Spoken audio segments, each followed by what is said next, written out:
Hello everyone and welcome to Drydock episode 37. Just a few very short bits of channel admin to start off with. Firstly, in response to some viewers' requests, I will now be releasing the Drydock as a podcast type format, i.e. audio only. Hopefully this will be the first Drydock so released as well. I just have to find some way of setting up a SoundCloud account. And so with that said, I think that's everything. So on with the questions. So the videos this week are the HMS Habbakkuk video and the Voyage of the Damned, the voyage of the Russian 2nd Pacific Squadron. That's where the selected questions will be from. And so let's get on to the first one, which is HMS Habbakkuk. So sources for this were gleaned from a number of books, including Aircraft Carriers of the World 1914 to the present, D.K. Brown's Nelson to Vanguard, and the Imperial War Museum book of The War at Sea, with a lot of technical detail coming from the rather wonderfully titled book from the Glaciology Society, well, article it should be, a description of the iceberg aircraft carrier and the bearing of the mechanical properties of frozen wood pulp upon some problems of glacier flow, by a certain M.F. Perutz from Cambridge. So yes, if you like glaciology and engineering, it's well worth a read. And so on with questions from that video.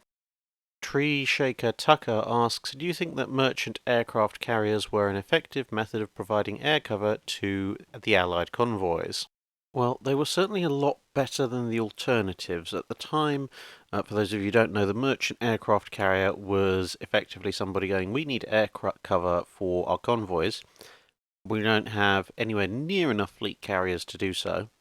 And escort carriers, although they are beginning to be produced, are not quite present in large enough numbers, and so won't get out quick enough. So they took a look at some bulk grain carriers and oil tankers and went, well, they're big, long, mostly flat-decked. They're really just missing a flight deck. And so that's what they did, just stuck a flight deck on and went, well, we could operate a small squadron of aircraft, or half squadron.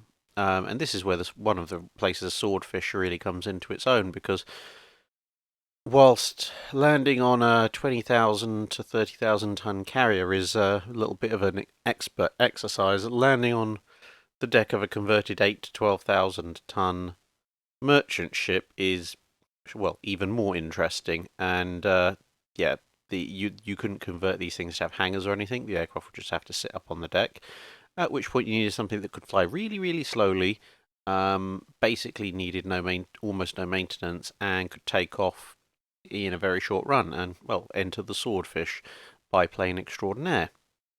But anyway, yes, so it was basically a stopgap measure. Ironically enough, most of the merchant aircraft carriers would still carry cargo in the hull. They literally just had a flight deck smacked on top of it, and that was that. The alternatives were either don't have air cover at all, which is obviously a little bit suicidal, or you could use what was called a CAM, or a catapult armed merchantman, but this was basically a one-shot fighter, usually an old Hurricane or something like that.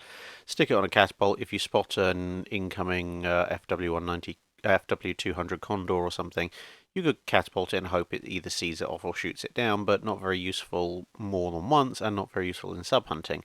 Whereas the merchant aircraft carriers could sub-hunt, and generally, yeah, I think they were pretty useful. Not so long on the kill list, but definitely suppressing of the U-boats, keeping them under the surface, keeping them from gathering in wolf packs, definitely kept a lot more merchant ships afloat than would have been the case if they weren't there.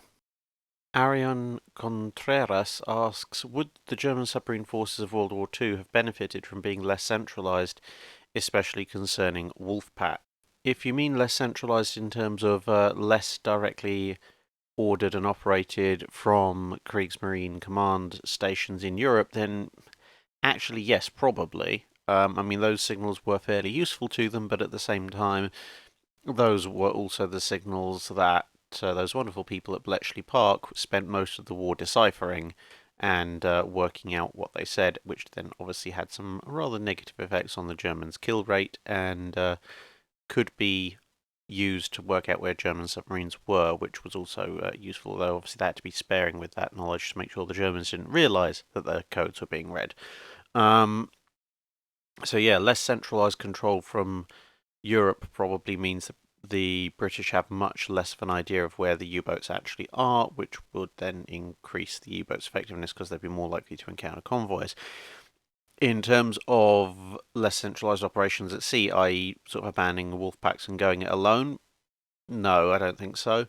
The whole reason the wolf packs were generated was because even if one submarine found a convoy, it didn't have enough torpedoes or enough time to sink significant numbers of ships in a convoy before the convoy moved past it. So this is why you needed multiple subs, and also obviously convoys were escorted, so one sub alone, the escorts can focus on it. Multiple subs, the escorts can be either overwhelmed or distracted or dummied in the wrong direction by one sub while another sub attacks. So yeah, less centralization from Europe, but they still need to maintain their kind of coherent tactics together. So perhaps a lot more inter-sub communications, if that's possible with the technology of the time.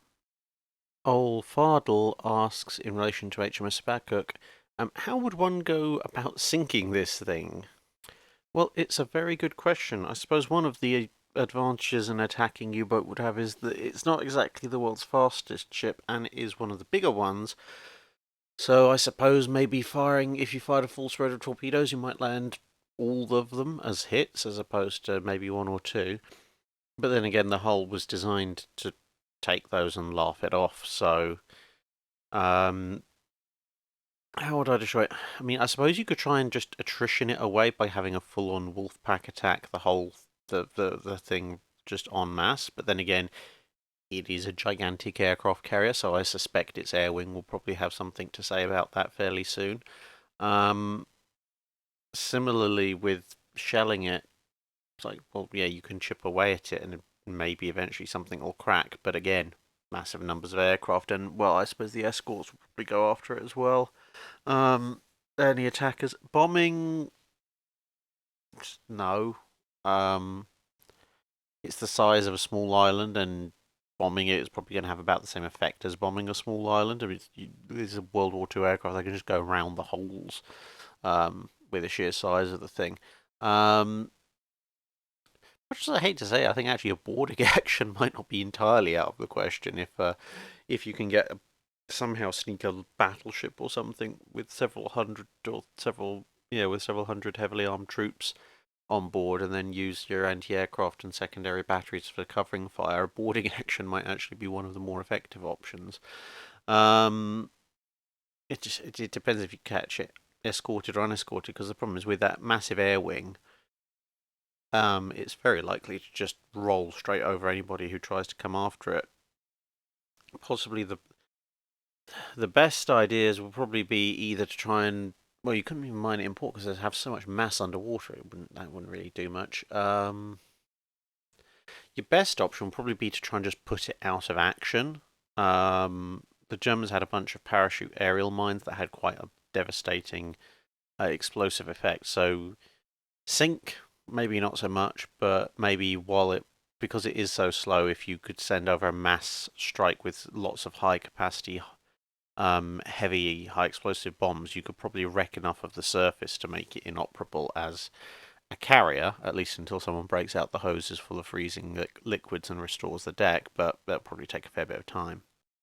FM 1055 asks, if it had been built, that's HMS Habbakkuk, would it still be around today?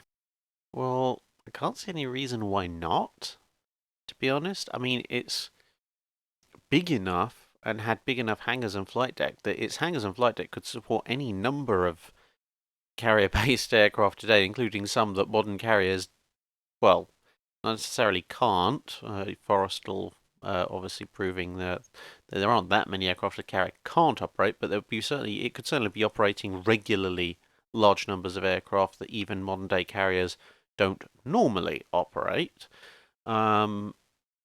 Its hull is renewable. I mean, refrigeration technology and power generation and insulation and stuff has improved, so you could refit it.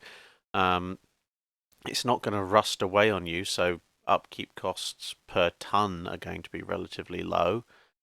The speed would probably be the only big problem, but because it's not the world's fastest piece of equipment by a long shot. But yeah, there's with a decent amount of maintenance, there's no reason why, if one had been built, it wouldn't still be around today.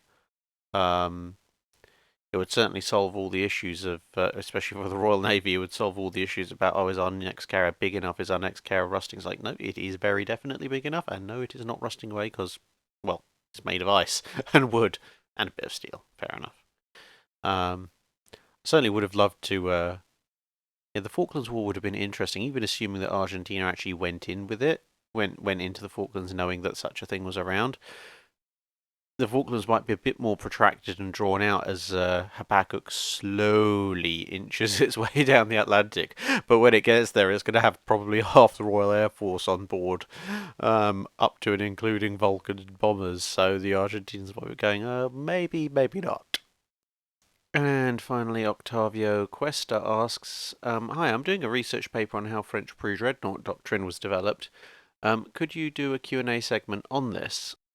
Well, I could, but unless we want to take up the entire Drydock and more with talking about French pre-dreadnoughts, and I don't know if I can do that and keep a straight face for 50 minutes at a go, so we won't.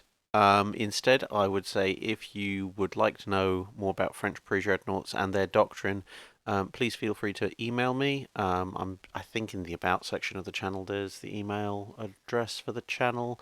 If not, it's 5minuteguides@gmail.com. Yeah, email me and I will give you as much information as I can reasonably find that you want.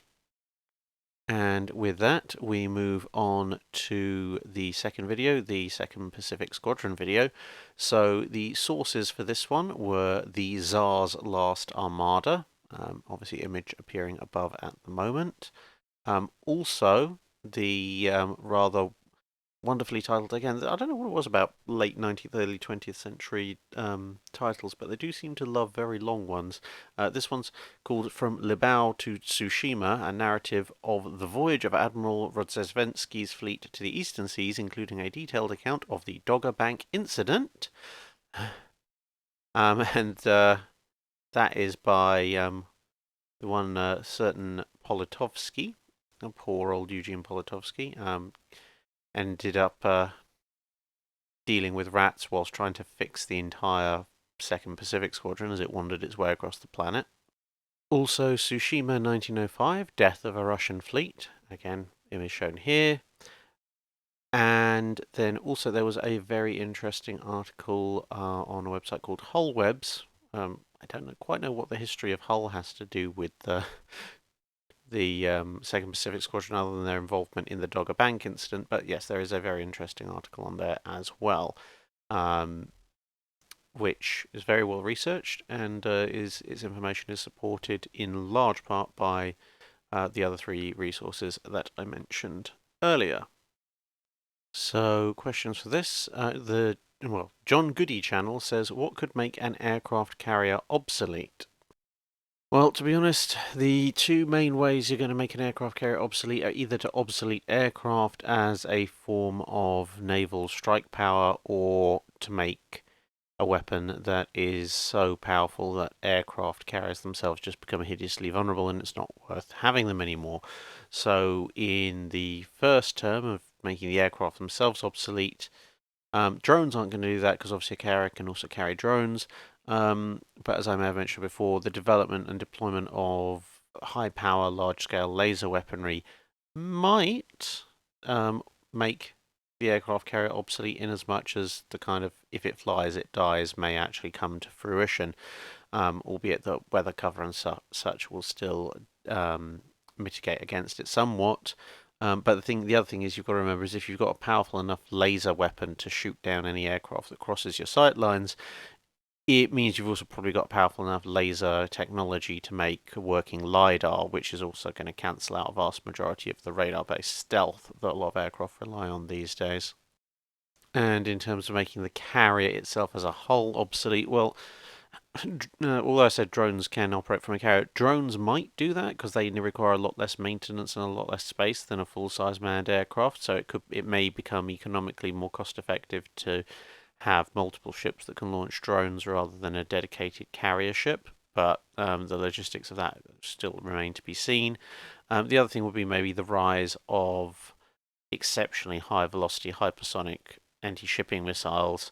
Um, some of them at the lower end are, well, not hypersonic, but some very fast missiles are already around, and potentially those could cause a bit of an issue because a sea skimming hypersonic missile turns the question of defense of a carrier or whether it dies into a pure mathematics game because they will arrive and cross the distance where they can be spotted in a time that physically limits how many missiles you can throw at them from a typical escort group, which means you just have to fire a few more than that and you can guarantee that some will get through.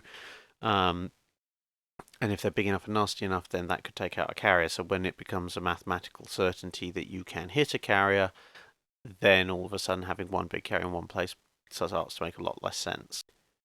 Vitor Kalovic asks, what is a transom stern? And he says, I mentioned that ships fitted with it would gain speed for a given amount of power. If so, why weren't most large ships fitted with this feature? Can you please elaborate? So in naval terms, the transom stern design is, well, basically as is shown in the pictures at the moment. It's where the stern just ends in a flat vertical face. So if you're used to ships with more rounded sterns, which was more traditional for the bulk of the sort of dreadnought era, it basically looks like someone's taken a carving knife and just carved off the actual rounded stern of the ship. So one of the reasons that it allows a ship to go faster for a given amount of power is due to very complex hydrodynamics, but basically when a ship moves through the water and as the stern of the ship moves through the water, obviously the water comes back to occupy the volume of space that the ship occupied previously. Now this forms eddies and this forms therefore suction and slows the ship down if the ship has a traditional tapering stern.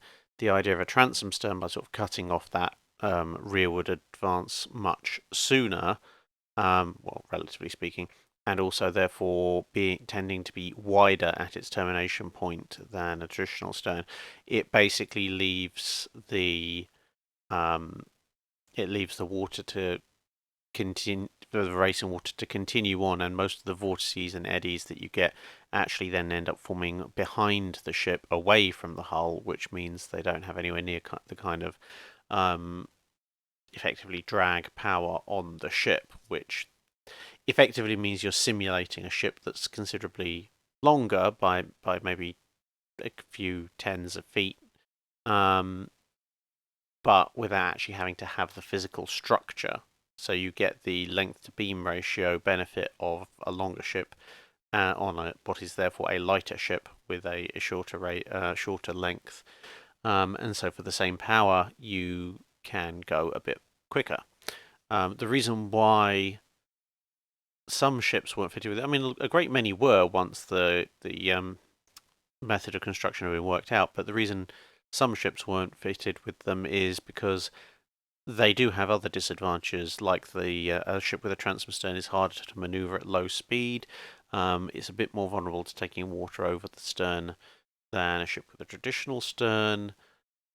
And it also means that in some cases you might actually want your stern to be narrowing down, but a transom stern doesn't really allow for that. Your ship's going to be relatively wide right up until the end if you want to actually get the hydrodynamic benefit effect. So, although a large number of large ships are fitted with a transom stern of some sort, not all of them are, and it's mostly for those reasons. And Tree Shaker Tucker asks, how badly would the Second Pacific Squadron have fared if Britain had declared war in response to the shooting of the Hull trawler fleet? Well, given that the most damage it generally tended to manage to inflict any time it shot at anything, real or imaginary, was to itself, especially in the first parts of its big overall voyage, I suspect that Admiral Beresford's assertion that 4 of his Mediterranean Fleet battleships might well be enough to take on the entire Second Pacific Squadron and still make it a roughly fair fight may not have been too far from the truth. So how badly would they have fared? Very badly. I mean, you can see what happened to them at Tsushima historically. Now imagine that in a situation where they're out vastly outnumbered and potentially also facing opponents who are even better trained. Yeah, it's not going to end well for them. David Knowles asks, is crossing the T still a viable manoeuvre, or has the development of missiles and the lack of naval guns rendered it obsolete? So crossing the T initially had 2 major advantages. One was that in the age of sail it allowed you to unleash your entire broadside whilst your enemy would be reduced to his forward chase guns, plus you could rake the enemy ship through his vulnerable bow or stern. Later on, the vulnerable bow or stern kind of went the way of the dodo because all the important stuff was in the middle, which was protected by the ship's citadel. But the idea of still being able to deploy your entire broadside firepower whilst the enemy was restricted to his fore or aft firepower only still had its attractions. So these days, well, as you rightly point out, most ships that most warships do have some kind of naval gun, but it's generally one gun up the front. So if you cross the T, you're not actually reducing the enemy ship's gun power all that much, and you're making yourself a bigger target, which was always one of the biggest risks of crossing the T. And again, as you said, with missiles and such, well, the ranges are so much longer that whether you're perpendicular or parallel to the enemy ship probably isn't going to make the blindest bit of difference. But also, obviously, missiles, especially these days in VLS cells, can just be fired up and over the ship. So I can't see any real sort of tactical benefit to crossing the T these days. Apart from anything, real ships in a real war don't tend to get close enough for it to even enter their minds. Jurassic Aviator asks, what would happen if the whole of the Black Sea Fleet did this voyage instead of the Baltic Fleet? That's the Second Pacific Squadron's voyage.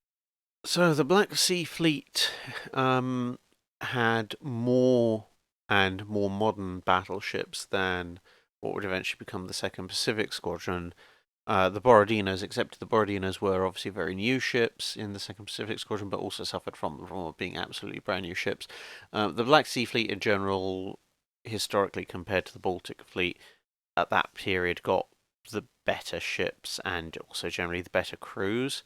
So, Borodino classes aside, the Second Pacific Squadron, if it was made up of the Black Sea Fleet, would have been a lot more homogenous, a lot better equipped, a lot more modern, and probably also a lot more trained. Several more pairs of binoculars may have survived their trip on the Russian flagship, and so they probably would have given the Japanese a much closer and heavier fight. Stuart Ellison asks, can you discuss the reasons for Italian World War II battleship gunnery being so very inaccurate?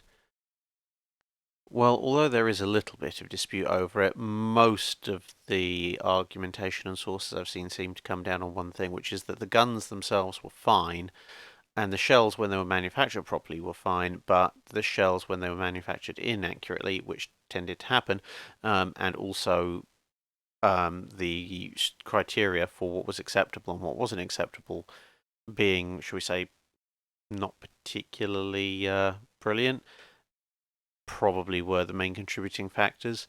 The Italian Navy accepted up to a 1% variance for both shell weight and charge weight. Now, you might think, oh, 1%, that's not very much, but actually, it kind of does make a difference. There's a list of tables somewhere, I'll see if I can dig them up, which show the differences in the varying weights of shells, both plus and minus 1% and fragments thereof, as well as the charges being plus or minus 1% or fragments thereof.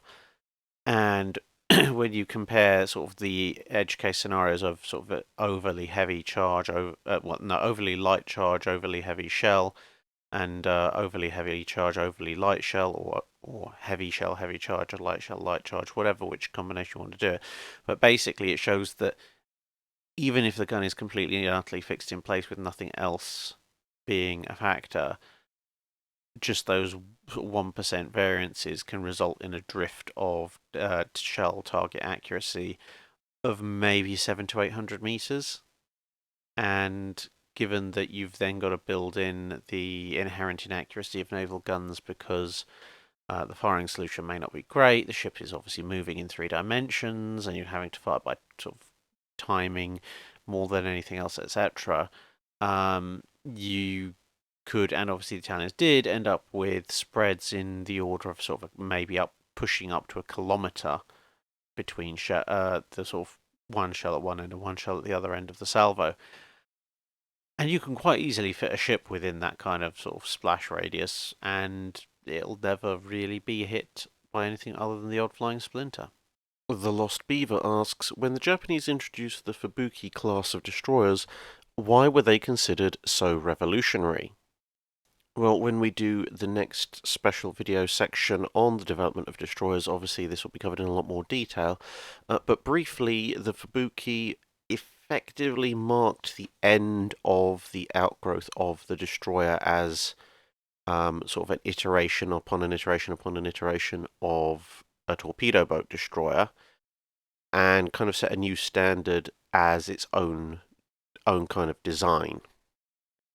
And in so doing, it actually overtook, in some ways, the armament, the firepower of a number of small light cruisers that various nations still possessed at the time.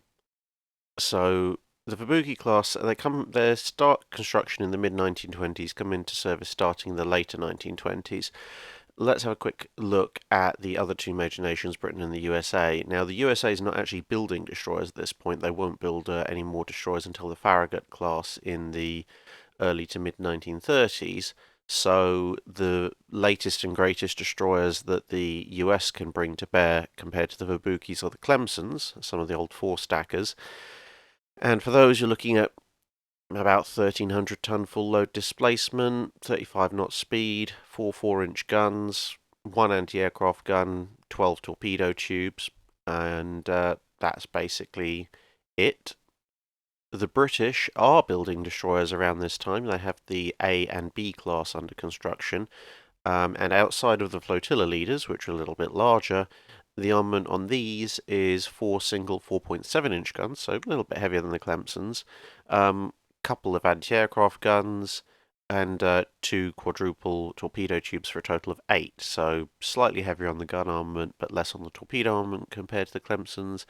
Again, 35 knots, and they're a fraction larger at 1,300 tons standard and just under 1,800 tons full loading. Now, when you take a look at the Fubukis suddenly show up, and they're already heavier at standard displacement at 1,750 tons than either of the other two destroyers are at full displacement. And at full displacement, after a little bit of work, the Fubukis actually top up at just over 2,000 tons. So what are they getting for that extra displacement? Well, they're getting another 3 knots of speed with a top speed of 38 knots. Their main armament consists of 6 5-inch guns, 127mm in Japanese parlance, in 3 twin turrets. So you've got twin turrets instead of single mounts. You've got more guns, 2 more guns than either the Clemsons or the AMBs, and they're heavier guns. They also have a couple of anti-aircraft machine guns, but that doesn't really make much odds in destroyers at this point. They also carry 9 torpedo tubes, and whilst numerically these sit in number between the AMBs and the Clemsons, the latter two destroyer types are carrying 21-inch torpedoes, whereas these are carrying much heavier 24-inch torpedoes. The Fubukis are also designed from the start to be carrying reloads. They have 1 full set of reloads for their torpedo tubes. So overall, bigger, faster, more heavily armed, and torpedoes are also carrying a lot more explosives, and they've got a couple of other innovations, say like the reload. So they set this brand new standard, and this is why you then see the Farraguts and the Porters as the first destroyers the US builds in the early 1930s, before they revert back to 1,500-ton designs for a while. The Royal Navy, although they increased the size of their various letter class destroyers, gradually over the next few years, they seem to try and just go with, well, we'll outnumber them more than anything else. But eventually, as the Fubukis and their derivatives and other people start picking up on those derivatives and building their own, as all those start coming into service, the British are eventually forced to respond a few years after the Americans with things like the Tribal class. Jim Lattisville asks, can you talk about the British unrotated projectile? Yes, so the unrotated projectile, one of those ideas that sounds good on paper, but really isn't. The idea of the unrotated projectile was that you would have multiple barrels of rocket launchers. Unrotated projectile was basically just a sort of kind of an attempt to cover up the fact that they were building rocket launchers. And the the idea was, but they weren't stupid enough to try and think they could hit incoming aircraft from an anti-aircraft position using blind fire rockets.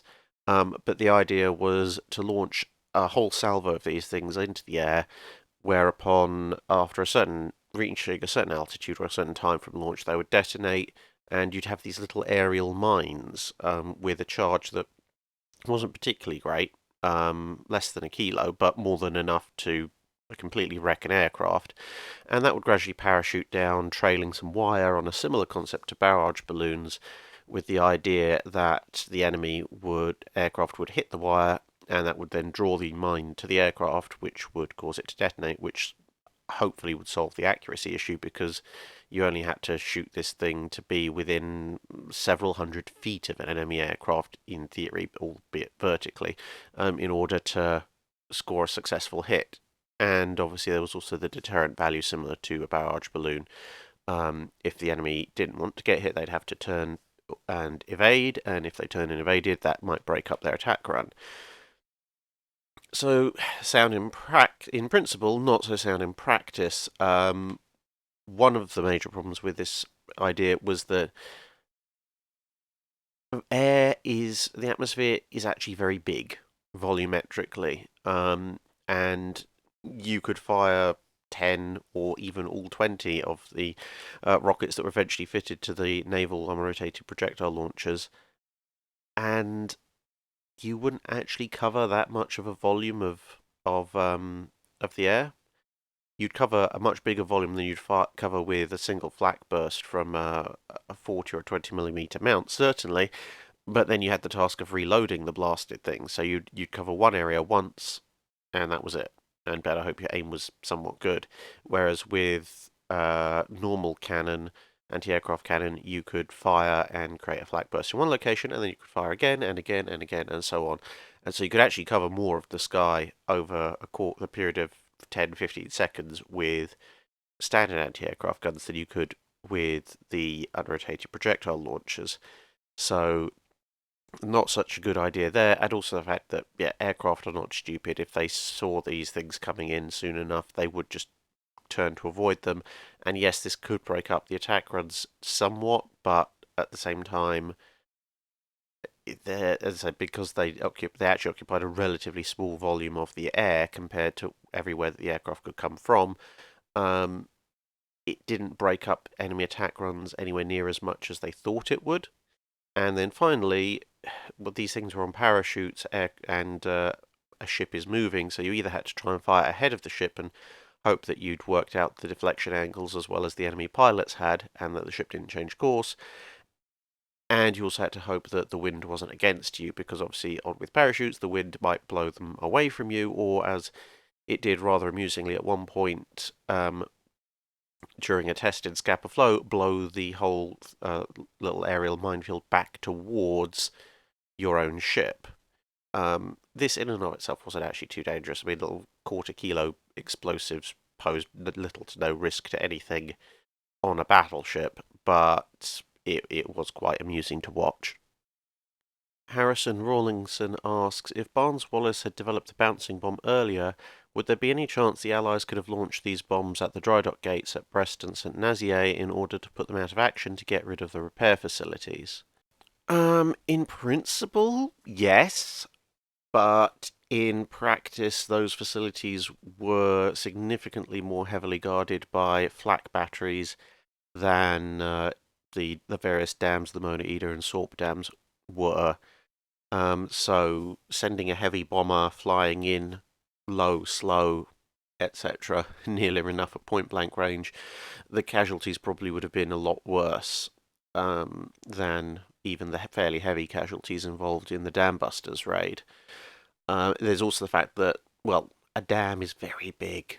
Dry dock gates are substantial structures, but they're nowhere near the size of a dam, so accuracy also would have been somewhat of an issue. So, yes, practically speaking, in terms of skipping a bomb across the water, getting it to hit the target, sink down, and blow it to pieces, yes, a bouncing bomb would have been almost the perfect weapon in principle, but in practice, you're probably likely to lose most of your strike force, and any that are lucky enough to survive probably won't hit it. Certainly not unless you've got something else going on, like maybe massed fighter bomber sweeps engaging and suppressing the flak batteries. But then again, that's just shifting the casualties from your bombers to your fighter bombers or whatever. So, yeah, they might have tried it. Not really going to put much chance on it actually succeeding, barring extreme luck. Zoran, I believe it says Okokoljic? Question mark? Asks, what would have happened if the Kriegsmarine had tried a dash with Scharnhorst, Gneisenau and Prince Eugen from Brest to the Mediterranean to base the ships out of Italian ports in the second half of 1941? How would this, combined with basing the dive bomber squadrons in the south of Italy, influence a war in Libya, Egypt and the whole of the Middle East? Well, what would happen would be a very exciting but very short naval battle, resulting in the destruction of the Kriegsmarine forces. Basically, because if they need to get to the Mediterranean, they've got to go through the Straits of Gibraltar, and they're going to be well out of range of any Luftwaffe air cover. Depending on exactly when in 1940, the second half of 1941, they try it, they've maybe got to contend with aircraft from the Ark Royal or not, because it is sunk during this period. But perhaps more to the point, looking at the kind of the midpoint of the second half of 1941, around September-ish, Force H at this point has the Ark Royal. It also has 5 cruisers, 20 destroyers, as well as Nelson, Rodney, and Prince of Wales. And yeah, that's the force that's going to be blocking, along with the coastal defences of Gibraltar, that's going to be blocking the Kriegsmarine forces fitting through the Straits of Gibraltar, which is not possible to hide in. Channel Dash possibly seeming to the contrary, but it's just not going to happen. And yeah, as good as the German ships are, taking on, well, putting all the other ships aside, taking on Nelson, Rodney, and Prince of Wales with Scharnhorst, Gneisenau, and Prince Eugen, that's not going to end well for the Germans, not by a long, long shot. About the best you could possibly hope for, the best result will be maybe to make the dash during Operation Halberd, when most of these ships were off escorting a convoy to Malta. So maybe you could sneak in then.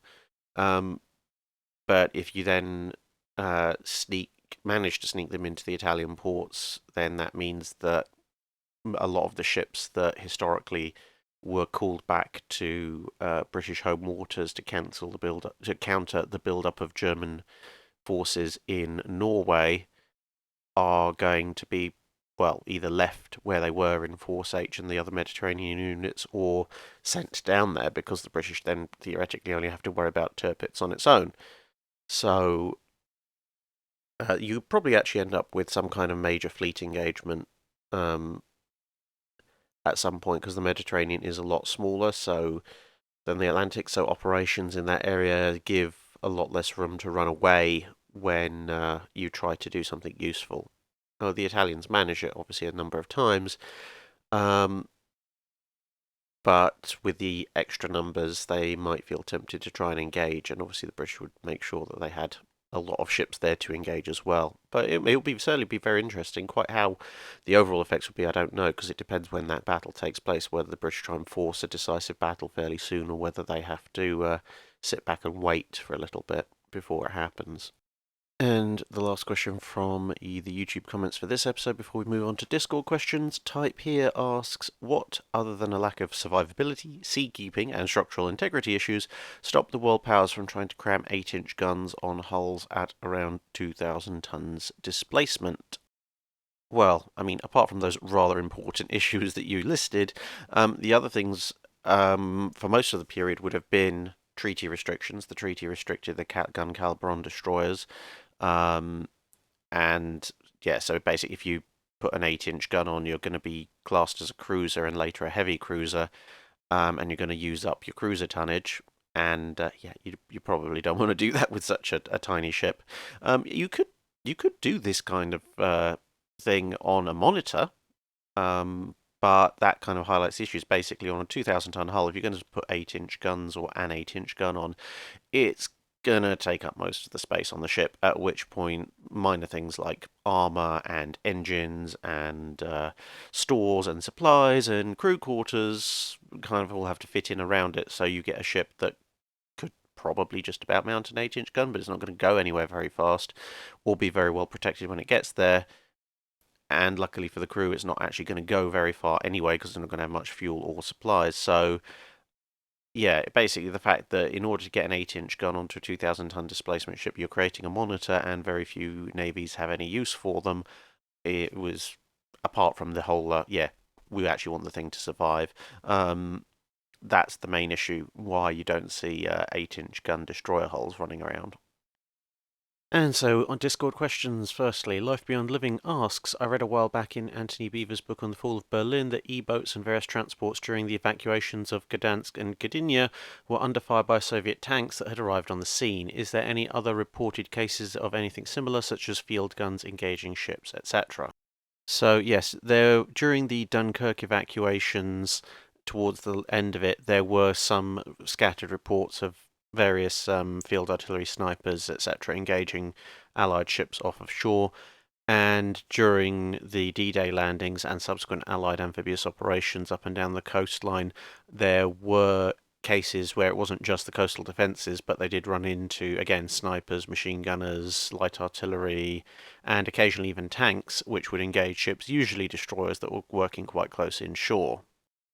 And of course, there are various river monitors and such, like mainly operating on the Eastern Front, which ended up in firefights with tanks on both sides. So that definitely occurred. And actually, to be honest, also during the entire process of the Russian advance along the Baltic coast, amongst others, there were persistent sporadic engagements between Russian ground forces and German ships that were trying to support the retreating German troops. Demo N asks, could the Bayern class, if surviving the interwar period in German control, be modernised and used in the Second World War? Would they be better than the Queen Elizabeth rebuilds? And also, what is Bayern's actual top speed? It seems to vary quite significantly. So yes, you could modernise a Bayern. As to whether or not they'd be better or worse than the Queen Elizabeth rebuilds, well, for one thing, it depends on which particular rebuild you're looking at. Malaya had a partial rebuild, but was verging on a second-line ship. Queen Elizabeth and Valiant had very comprehensive rebuilds, including replacement of their entire secondary battery. Warspite obviously also had a comprehensive rebuild, but only replaced part of its secondary battery, so it's all a little bit over the shop. But in terms of assuming some sort of general rebuild use along the lines of using weapons similar to what was deployed on historic German capital ships of the Second World War, probably slightly worse on the grounds that the German 15-inch guns, they were the ones that actually sent the Royal Navy down the sort of somewhat technological dead end of lighter, higher speed shells, the ones that they ended up putting on the Nelson class. That's not to say the shells weren't effective, they just weren't as effective as potentially they could have been. And so, yeah, so the guns, I wouldn't rate them as well as the 1542s that the Queen Elizabeths had. The other aspect is that the Bayern's a mixed power plant and slower than the Queen Elizabeth, no matter what speed you take for them, which means they're going to be substantially less useful in the Second World War as compared to the Queen Elizabeth. So they're probably going to be pushing more along the lines of the usefulness of the Revenge class.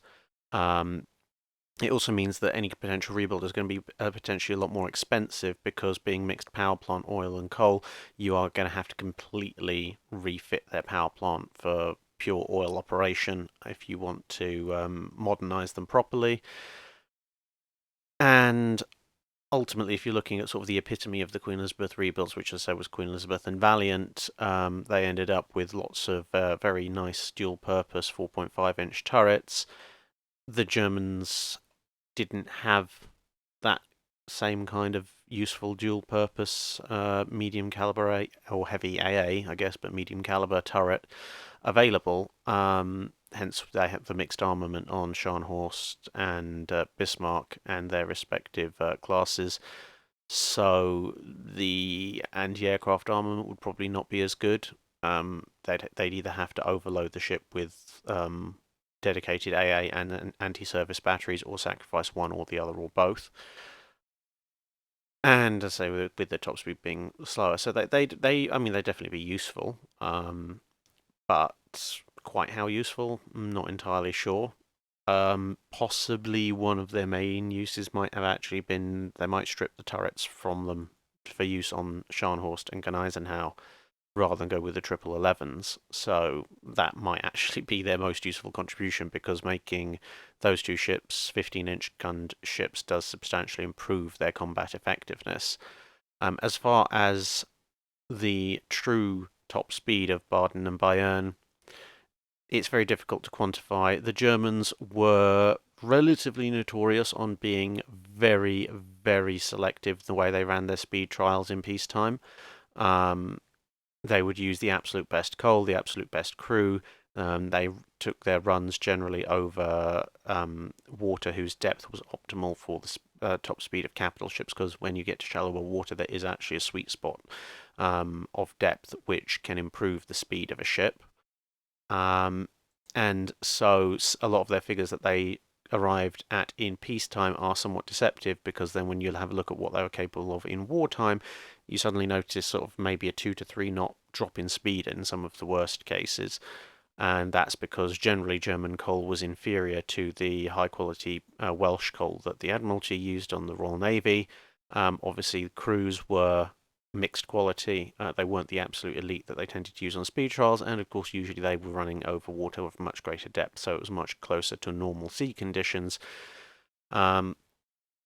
So as with a lot of ships, it's kind of like, yeah, if you run them light in relatively shallow water with the best crew and the best fuel that you can possibly get, having tuned them specifically for speed, yeah, you can probably get faster than what your design speed was quite comfortably. But then when you go out into actual practice, sort of wartime exercises and battle, you suddenly find actually you can't really do it that much. You can't reach those kind of speeds.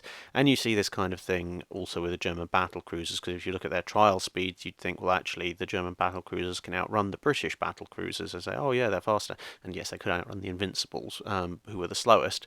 But when you look at actual historical engagements that took place in practice, it turned out the British battle cruisers were capable of maintaining a higher top speed, at least the Lions, etc., were capable of maintaining a higher top speed than the German battle cruisers, even though on paper the situation sometimes suggests it might be the inverse. For example, like say at the Battle of Dogger Bank, if the German fleet was capable of completely outpacing the British ships, then they wouldn't have been caught. Obviously, Blucher was slower, but the British did overhaul the entire German fleet. Again, because of operational reasons, as we described earlier. Gibbies asks, in the future, do you think you could make a video on different ship classifications, e.g. cruiser, destroyer, heavy cruiser, battle cruiser, etc.? I could do. It would take a while, and yes, there's probably some time off. In the interim, if you want to know a bit more about that, especially when it comes to World War II, I would strongly recommend going to have a look at Military History Visualized's channel. He did two videos actually, much more in-depth one and sort of a Cliff Notes version, albeit the Cliff Notes version is also fairly long. So yeah, have a look at that. It's definitely worth a watch and a good in-depth listen to. And yeah, if I eventually get around to doing one of my own, obviously I will do that if I can. Don't Hurt Fortune asks, why are quadruple turrets not used more often? I've covered this in some respects in some other questions and answers and such in other videos, but briefly, quadruple turrets are a very technically advanced, very difficult thing to manufacture. Apart from anything, a naval gun and all its associated loading, training, etc. equipment is a very complex piece of machinery. So if you have two, then obviously if something goes wrong, then badly wrong, then your turret is out of action, you've lost two guns. But if you've got three, you've now introduced another potential point of failure and an even greater portion of your armament lost. And if you've got four, you've now quite significantly increased the chances of any one of them going wrong. And if it does, then a quadruple turret represents an awful lot of your firepower down the drain. So there is those risks. Obviously, the French tried to get around those in the Richelieu class by basically having two twin turrets in very close formation in the same wrapper. The other issues are quadruple turrets involve a very wide barbette because you have four guns, and that means that you need to have a ship with a beam capable of taking that barbette, and obviously a barbette, albeit that it's armoured, it is a big hole in the ship, so it's going to affect the design of your ship quite substantially. It also means that because of that, for the same kind of issues that the Pensacola's had to have their triple turrets behind their twins, it means you can't have your quadruple turrets too far forward without compromising the hydrodynamics of the ship, or indeed too far aft. This is one of the reasons why, if you look at King George V or Richelieu, their turrets are much closer towards the centre of mass of the ship than perhaps triple and twins are on some other capital ships of the period. We've already mentioned the fact that if you then lose the turret, you've lost a substantial portion of your main armament, and there is also the rather salient fact of why are you using a quadruple turret? If you're using a quadruple turret, you tend to be going, well, apart from something like Richelieu, otherwise you tend to be going for a lot of guns, so Lyon, Normandy, King George V, the North Carolina design right up till the last minute. You're generally going for many smaller guns relative to the overall average caliber of your time period, and that suggests possibly that you can't manufacture a bigger gun because a smaller caliber gun would probably suggest that your enemies can armor against it, and you're just going for sheer weight of fire. And so the question, why are you not going for a large gun? Obviously, in some cases you might be treaty restricted, in other cases you might not be able to physically manufacture a gun of a larger size. And to be honest, by the time you go past World War I and sort of the massive everybody gets a dreadnought period has come and gone, the very biggest powers are all capable of manufacturing 15, 16 or 18-inch guns if they need to. So if the choice is a quadruple in a smaller caliber or a triple in a bigger caliber, or in some cases even a twin in an even larger caliber, they're usually going to go for the larger caliber weapons because they can hurt enemy ships further out and do individually more damage per shell. So, yeah, it's generally only treaty restrictions or technological limitations that would cause you to put in a quadruple turret in the first place, and most capital ships were not actually built under those restrictions. Paul from Chicago asks, what's a revenue cutter, such as those operated by the UK's Board of Custom and Board of Excise, or the US Revenue Cutter Service? So at the time these things were first used, a cutter was used to describe a small but still multi-masted shallow draft vessel, very useful for fast work close inshore, as opposed to some deep water stuff where you might encounter schooners and brigs. And the idea was, well, to collect revenue, because back then enforcing your customs and excise duties or operating against smugglers was much more of a serious business, because these days well, in some places you can, but generally speaking, it's very difficult to hide a 30, 50 or 80,000 ton bulk cargo ship, and even more difficult to find somewhere where the thing can actually offload outside of major ports, which makes it fairly easy for the customs officers to check its cargo, etc., and make sure it's not landing things illegally. or indeed making sure it's actually landing its cargo at all. You're not going to see that many sort of Maersk line cargo container ships docked up next to somebody's fishing boat or miniature yacht in some tiny little harbour somewhere.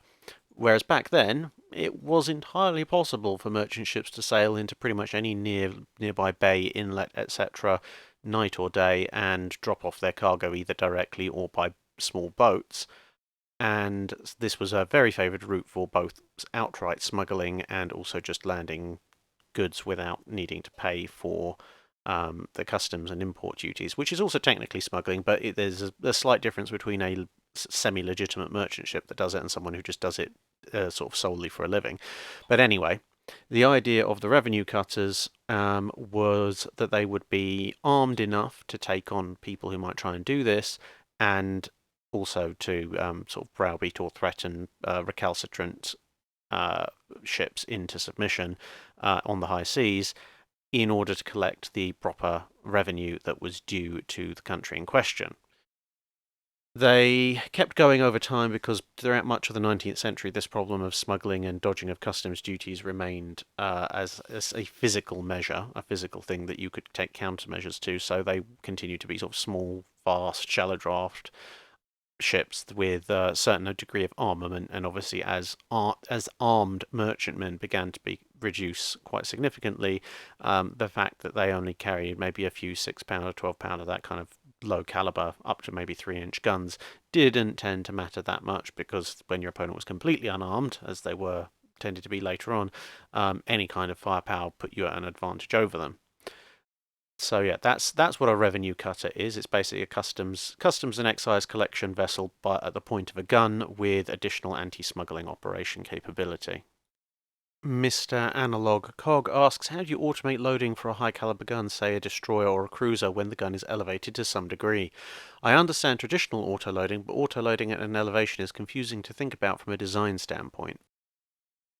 So the main thing that you would do to automate gun loading when the gun is elevated would be to look at the mechanism that transports the shell directly to the breech of the gun, because obviously you can have automated shell feeds that will bring the shells and, if necessary, the charges as separate units up from the magazines, but it's basically that last bit that picks up the shell and transports it into the gun physically.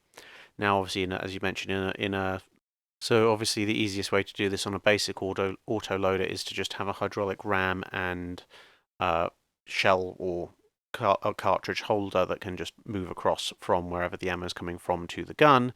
But on a ship where you want to load at any angle, you have to make this a slightly more complex mechanism that can move in 3 dimensions.